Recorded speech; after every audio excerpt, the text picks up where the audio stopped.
Hi, and welcome back to City View. I'm Brittany Sheehan. In today's episode, you'll learn about the Festival Medallion Quest, what to put in an emergency kit, and the latest happenings at Lakewood Park. Last year, Fishing with a Cop drew over 100 kids who showed up to throw a line into the water at Lakewood Park. The event, a spin-off from the annual Lakewood Fishing Derby, provided participants with an opportunity to fish with their friends and family, as well as Salina police officers, Salina County Sheriff deputies, Kansas Highway Patrol troopers, and officers with the Kansas Wildlife and Parks. Officers were there with displays, and they provided hands-on advice for some young anglers. Drawings were held for prizes that included fishing poles, kayaks, a gas grill, plus a couple of fishing trips to Lake Texoma and Milford Lake. The free event will be held again this year on Saturday, June 4th at Lakewood Park. For more information, contact Sergeant Brent Rupert with the Salina Police Department at 785-826-7210.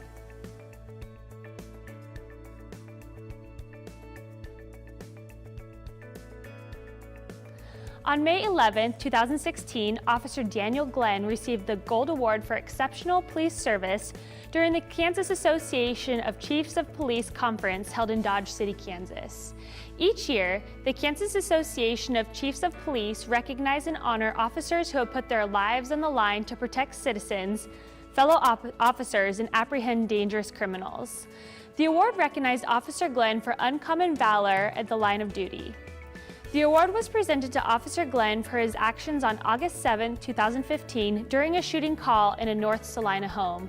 Upon Officer Glenn's arrival at the scene, he located 3 people with gunshot wounds. 2 people were found near the street, and the other was found deceased next to the home where the call originated.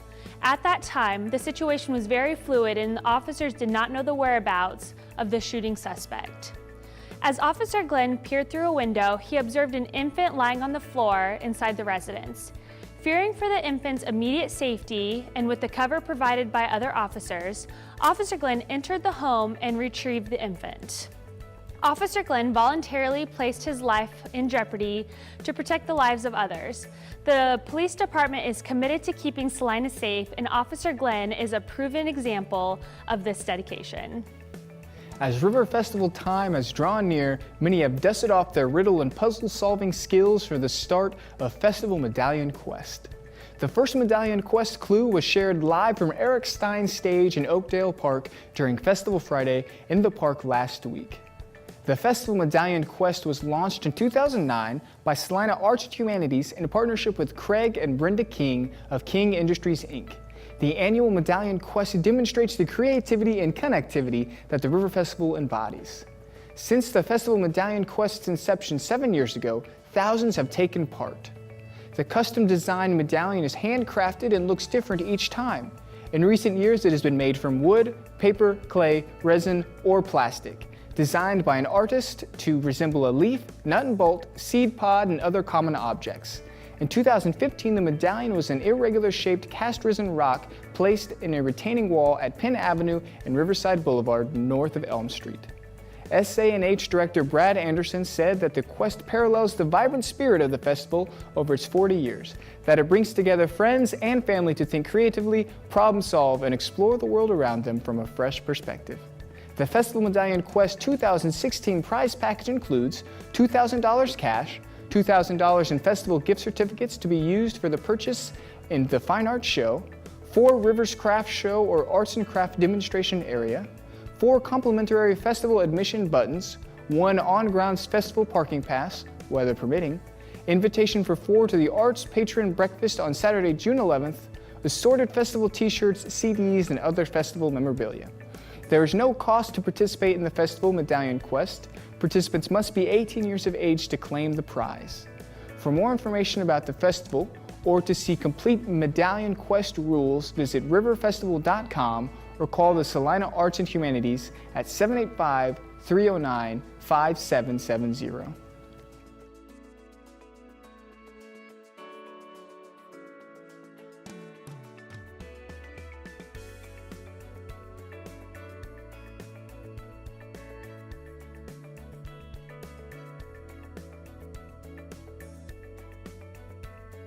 The City of Salina Parks and Recreation Department, along with the Kansas Department of Wildlife and Parks, take pride in providing Salina and surrounding areas with a community fishing experience at Lakewood Park. The lake is an important part of our wildlife area needs and provides citizens with many outdoor opportunities. Therefore, Salina Parks and Recreation Department has applied for a grant provided by the Department of Wildlife and Parks Community Fisheries Assistance Program to improve fishing access and a healthier fish population at the lake. The proposal of improvements include addition of a second floating dock at the west side of the lake with improved access, a fish feeder, 2 aerators, reworking of the earthen pier on the south side of the lake, and reclamation of current fish and restocking of game species. The reclamation of fish is very important as it ensures a quality fishing experience for anglers. Improvements would not start until grants are awarded in July. If the Parks and Recreation Department receives funding, the project will start this fall. The process would start with a public notification of the procedures that would be mandated by the Department of Wildlife and Parks Fisheries biologist. Then, there would be a month of reclamation of all fish species in an effort to claim as many fish as possible to lessen the loss of fish. Once the allotted time passes, staff with the Parks and Recreation Department and the fisheries biologist for the Department of Wildlife and Parks will clear the lake of all fish. To remove all invasive species present and restock the lake with new game fish, this part of the process is necessary. The fish would be restocked including bluegill, largemouth bass, and channel catfish. This project should be complete within 2 weeks, and the public would be able to resume fishing at Lakewood Park. These measures, recommended by the Department of Wildlife and Parks, are the fastest way to ensure a better fishery for our anglers. For more information about this project, call Lakewood Discovery Center at 785-826-7335. For real surf and real fun, spend the day at Kenwood Cove, Salina's premier aquatic park, featuring thrill rides, 1,400 feet of slides, a children's play area, and fun attractions for the whole family. You can plunge 35 feet from one of the park's 4 adventure slides, drop 12 feet, then swirl around the tornado slide before falling into a pool below. Hop on an inner tube and glide 257 feet down the river slide into Little Smoky Lazy River or catch a wave in the wave pool. Children ages 0 to 2 are free.